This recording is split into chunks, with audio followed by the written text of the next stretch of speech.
We're all from Houston, and there are no zoning laws in Houston. I don't know if you've noticed. So sometimes there's a house, and then right next to it is a gas station, and then right next to that is a warehouse.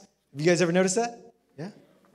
Well, I'm about to introduce a visual artist who is turning our abandoned public and private walls into art galleries. So without further ado, GONZO247. How's it going? Hold on. This is a social world, so of course I got to capture this moment. Awesome. You're all going to be famous now. All right, so I have no idea how this works. I'll try to make this quick. I'm going to click through some pictures. The pictures have nothing to do with what I'm talking about. Just visual stimulation. All right, so my name is GONZO247. I am a graffiti artist / writer, graffiti writer here in Houston, Texas. Born and raised and very proud of it. I don't know. Next. Bam. All right, so I'm a graffiti writer, graffiti artist, and I got into this back in the days, in the 80s. I started writing graffiti in 1982. I don't know if you guys were born in 1982, so I've probably been doing this longer than some of y'all have been alive.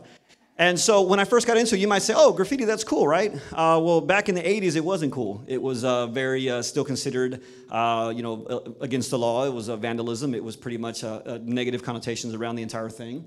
And so when I first got into it, I was introduced to this style of art form through this underground counterculture music called rap, hip-hop. Definitely not the booty-shaking stuff you see today. It was very, there was much more to it. And so before you could go and just download music, you actually had to walk or drive to a store and purchase these analog things called cassette tapes and records. And you would open them up, and inside it was awesome. It was our version of Pandora, I guess. You go to the music store, and so you would see. You open up these things, and all of a sudden you have these pictures and images that would come out of these cassette tapes and records. And so through that, in the background of all these rap stars that I was loving, I saw this artwork in the background. I was always artistically inclined growing up, drawing robots and drawing, monsters and hot rods and whatnot. And so I was immediately drawn to the artwork that I saw in the background. Once I figured out what it was, and what it was for, and the communication that was happening between kids on the streets and writing a message on the wall to say that I exist, I caught on to it. Being from Houston, we weren't East Coast, we weren't West Coast, we were just here on the Third Coast. There really wasn't anything for me to latch onto, or someone I could talk to, or someone that could help me kind of mentor me into this kind of art form.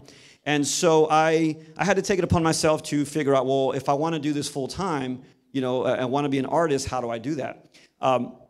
So I, being somewhat of a nerd, I actually went to the library, and I figured there's got to be a book about it somewhere. And so, again, before this thing called Google, you'd have to go to a library, and there's this huge drawer full of, huge desk thing called, with these drawers, called a card catalog. Thank you, someone mentioned it. Yeah, okay. And so you'd have to, literally physically find the topic you want to look for and then pull a little card out, and this card told you where the book was in the library. So I find this book. The book was called The Faith of Graffiti. It was written by a Pulitzer Prize winner, which I had no idea what that was at the time.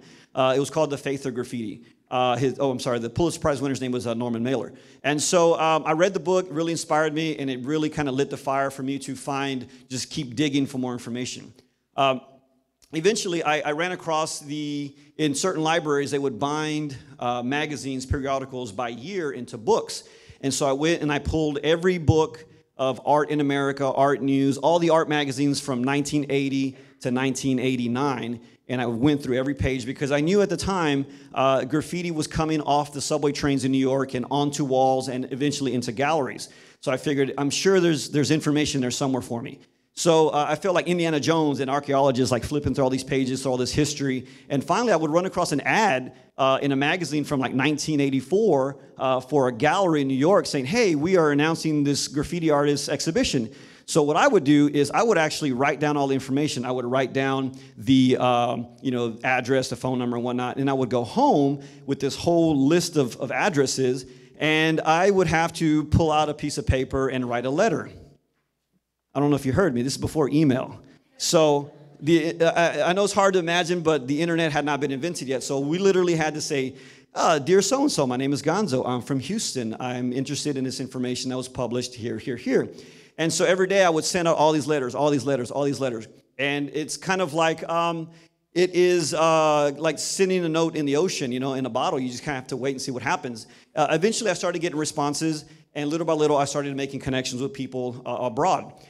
So back here in Houston, though, I'm by myself. I'm doing this. At this point, there's a couple other people that are starting to participate in the writing culture on the street. And so we began to develop, I co-founded what is now Aerosol Warfare Street Urban Art Gallery Studio Space, which is located right in the Edo district, right in the edge of downtown. But before we got to that point, in 1990, I'm graduating high school. Some of y'all probably around that spot there. And I still had no clue really like how I was going to do what I was going to do. So we had this motivational speaker come in, and he pretty much, he gets paid to high five everybody. So I'm in the audience just like this. I'm in the very back. And he's like, hey, some of you guys are going to college. Some of you guys are going to the military. Some of you guys are going straight into the workforce, make some money. And I'm in the back saying, man, I must really suck because none of those options appeal to me.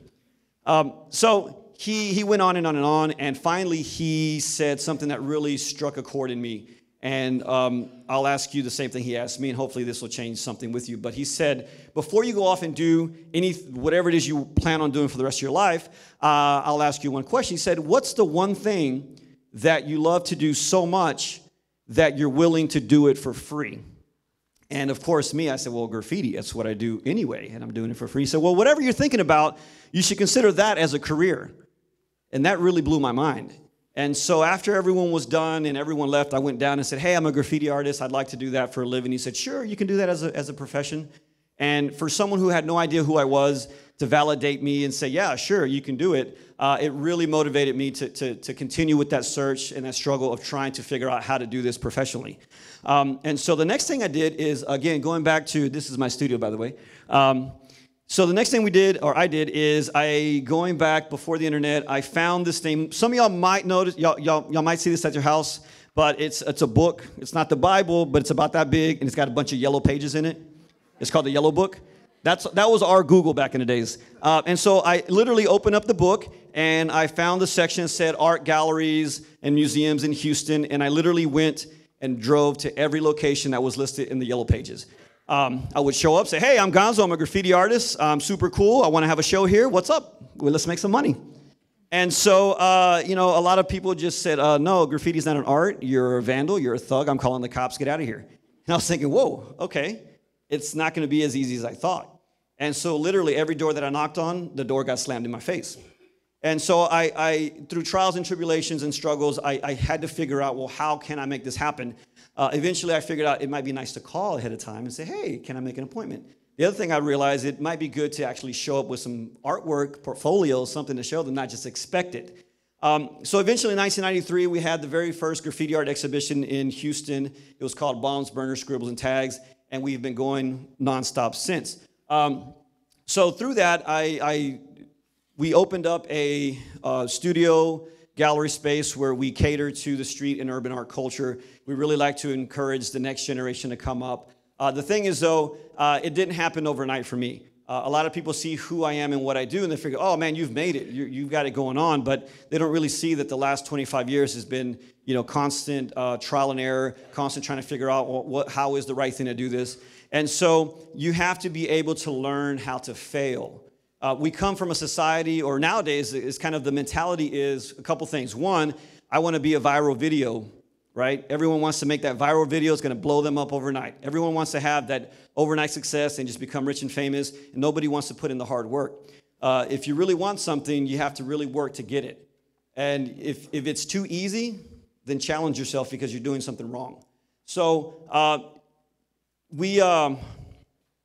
let's see, where was I? I lost my train of thought.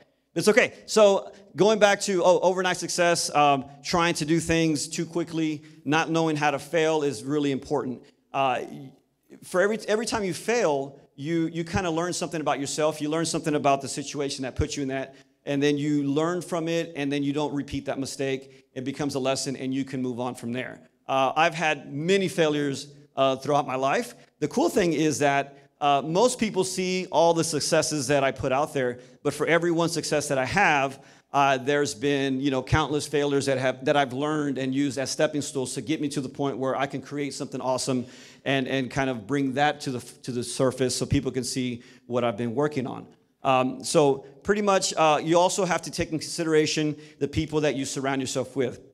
The people that you partner with, and be able to not be afraid to ask for help. That was one of my biggest problems is, I can be stubborn and I have the mentality of like, no, I can do it all myself. And it took me a while to figure out it's okay to have people help you. It's okay to ask for help.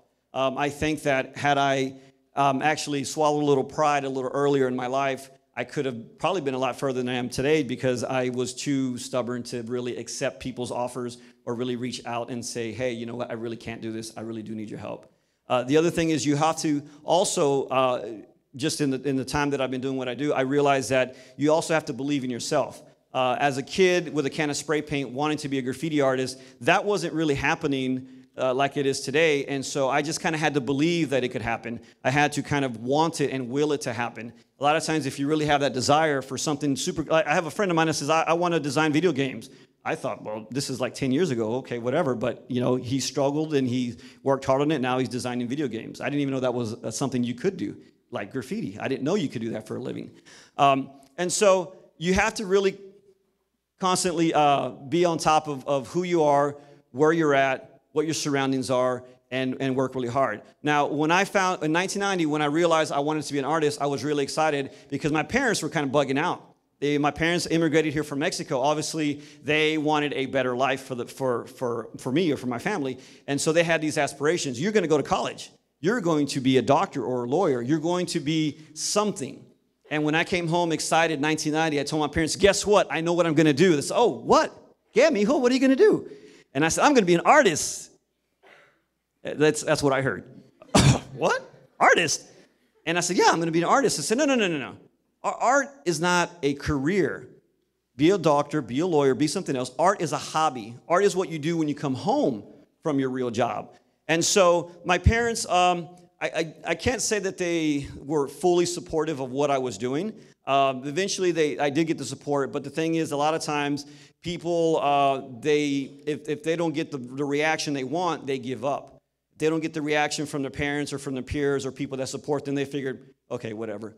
I didn't have that luxury. And so, but instead of saying, oh, my parents don't support me and use it as a crutch, no pun intended. He's got a crutch there. I don't know if you can see it. And so what I did is I actually kind of took that as a challenge. Again, I didn't say, okay, well, then it's not possible. I said, you know what? I'm going to prove you wrong. If you don't think I can do this, I'm going to show you by working hard, making sure I do what I got to do in order to kind of reach the level that I want to attain. And so again, I had to use that as motivation versus a negative. I turned that into a positive. And that's something you kind of have to go through life trying to figure out how can you use things to your advantage and then use that. A lot of times people throw that negative energy at you, spin it around, use that to make yourself go higher. And the thing is you have to set your goals higher than you can ever imagine. Because even if you don't obtain that goal, you're still going to get a lot higher had you had your goal down here. I see a lot of people that kind of have this lateral goal. If I can just make it to this, I'll be all right. If I can just make it to this, I'll be all right. But the entire time, you're just going this way. You're not really going up. What you have to do is say, you know what? By next year, I'm going to be, I don't know, president of this whatever. And you work really hard to get to that goal. And you might not make it to the very top yet. But when you look back, you're like, wow, I started way over there, and I'm way over here because I'm trying to get way over there. And the next thing, you just keep that going. Sorry, I tend to talk, so I'm making sure I'm on my clock. But yeah, so keep it going. You got to be motivated. Utilize your resources. Make sure that you have all the information that you need to make the right decisions. And never be afraid to ask for help. Believe in yourself. Know how to fail in order to succeed. And definitely don't forget to, hug people. Hug your mom. Come on, she loves you.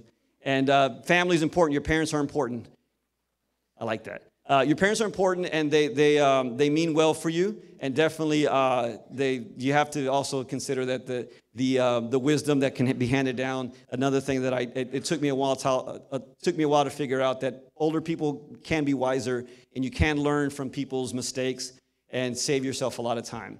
Anything you want to do is obtainable. I think my time is up. I appreciate everybody. I love you guys. Thank you.